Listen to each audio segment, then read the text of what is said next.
بسم اللہ الرحمن الرحیم۔ السلام علیکم ناظرین۔ اللہ کی رحمت کے جلوے اس وقت میسر ہوتے ہیں سجدے میں ہو جب آنکھیں پر نم اور نام محمد آہوں میں۔ ہم پر بڑا احسان اللہ تعالیٰ کا کہ اس نے ہمیں اپنے محبوب کی امت میں پیدا فرمایا۔ ایک جگہ پہ سرکار حضرت واصف علی واصف رحمۃ اللہ علیہ فرماتے ہیں کہ دیکھو، کسی نے سوال پوچھا کہ حضور یہ بتائیے کہ اللہ سے محبت کرنی چاہیے یا اللہ سے ڈرنا چاہیے؟ تو آپ نے فرمایا کہ دیکھو، تم پر تو پہلے ہی بڑی مہربانیاں ہو چکی ہیں کہ اللہ نے سب سے پہلے تمہیں اشرف المخلوقات بنایا، انسان بنایا، اور پھر اس پہ سب سے بڑی مہربانی یہ کی کہ اپنے محبوب کی امت میں پیدا فرمایا۔ اب اتنی بڑی یہ مہربانی ہے، تو اس کے بعد جو اللہ سے ڈرنا ہے یہ وہ ڈرنا نہیں ہے جو کافروں کو ڈرایا گیا ہے۔ آپ کا ڈرنا تو وہ ڈرنا ہے کہ کہیں محبوب ناراض نہ ہو جائے۔ اب ہم لوگوں کا جو رویہ ہے وہ بالکل اور طرح سے ہے۔ ہم لوگ وہ کافروں کے ساتھ ہمارا ایک جیسا نہیں ہے۔ وہ کہتے ہیں نا، لا یستوی اصحاب النار و اصحاب الجنہ، کہ کیسے ممکن ہے کہ اصحاب النار اور اصحاب الجنہ جو ہیں وہ برابر ہو جائیں؟ یہ ممکن نہیں ہے۔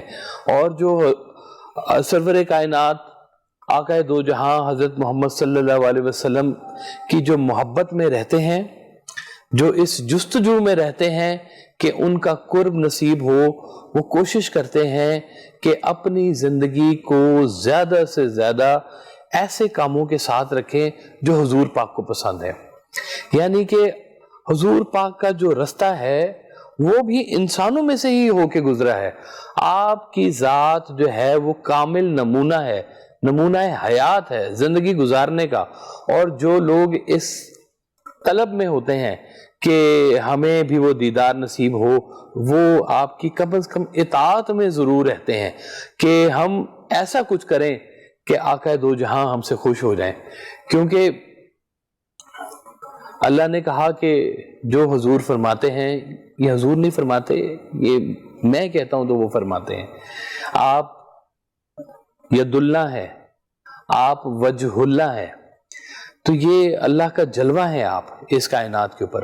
اور ہم لوگ جو ہیں وہ کوشش میں ہوتے ہیں کہ کسی طرح ہم اس جلوے کی خدمت میں رہیں، ان کی ایسی نسبت میں رہیں کہ ہمیں روز محشر جو ہے وہ آپ کی جو ہے وہ اطاعت ہمیں حاصل ہو اور ہم سرخرو جائیں یہاں سے۔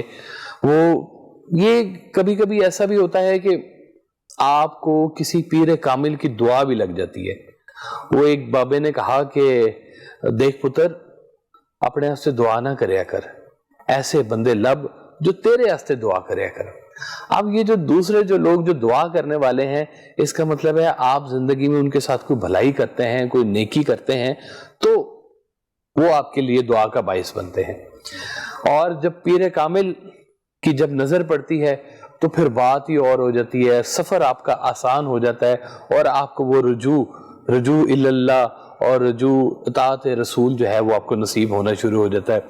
یہاں پہ مولانا روم نے ایک بڑی خوبصورت اپنی ایک کہانی سنائی کہ وہ کونیا میں اپنے تالاب کے پاس بیٹھے ہوئے تھے اور ان کا وہ پڑھایا کرتے تھے، نحو صرف وہ پڑھایا کرتے تھے وہاں پہ۔ تو سارا ان کا جو علمی خزانہ تھا وہ تالاب کے کنارے پڑا ہوا تھا۔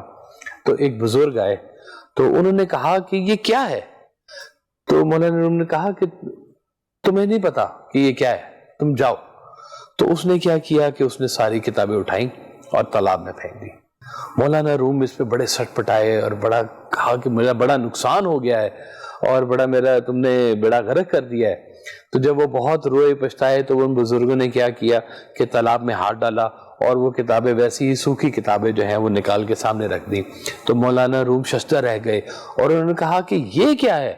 تو بزرگوں نے کہا کہ یہ وہ ہے جسے تو نہیں جانتا۔ پھر وہاں پہ مولانا روم نے کہا کہ مولوی ہرگز نشد مولا روم تا غلام شمس تبریزی نشد، کہ مولانا روم نہیں بن سکتے تھے جب تک شاہ شمس تبریز کی نظر نہ پڑے۔ یہ سفر جو ہے محبتوں کا سفر ہے، اطاعت کا جو سفر ہے، یہ خالصتاً ایک خاص ایک ایسی خوشبو کا سفر ہے کہ جس میں جو رنگ جائے وہ اس کے لیے تو پھر آگے موج ہی موج ہے. وہ یہاں پر بھی اس کے اللہ کی خوبصورتی چلتی ہے اس کی زندگی میں, اور یہاں سے جانے کے بعد بھی وہ اس کے لیے جو ہے روشنی ہی روشنی ہے. اللہ کے حضور پہنچنے کا رستہ جو ہمارے لیے جو بنایا گیا ہے وہ صرف اور صرف اطاعت رسول میں پنہا ہے. اگر اس رستے پہ اگر ہم چلتے رہیں گے, ہمارا ایمان بھی محفوظ رہے گا, ہمارا معاشرہ بھی درست رہے گا, اور ہم لوگ اللہ کے مقرب بھی رہیں گے. جس نے اللہ کا رستہ ڈھونڈنا ہے وہ آقا دو جہاں سرور کائنات کے رستے پہ چلنا شروع ہو. بڑے بڑے بزرگوں نے کہا کہ کبھی بھی جمال نہ مانگنا, کبھی بھی دیدار نہ مانگنا, جب بھی مانگنا نقش قدم مانگنا. جو نقش قدم پر چلتے ہیں وہ بڑے بڑے لوگ جو ہیں وہ درست ہو جاتے ہیں. ایک شعر مجھے سرکار کے یاد آ گیا کہ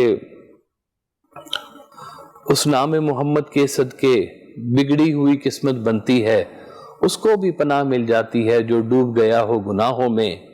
اس ناطق قرآن کی مدحت انسان کے بس کی بات نہیں, ممدوح خدا ہے وہ واصف, صد شکر کہ ہم ہیں غلاموں میں. تو یہ ہم گداؤں میں ہیں, ہم غلاموں میں ہیں, اور ہمارے لیے یہی سب سے بڑا سرفرازی ہے. ایک بشر کی, ایک مسلمان کی سب سے بڑی سرفرازی یہ کہ وہ حضور کے گداؤں میں رہے.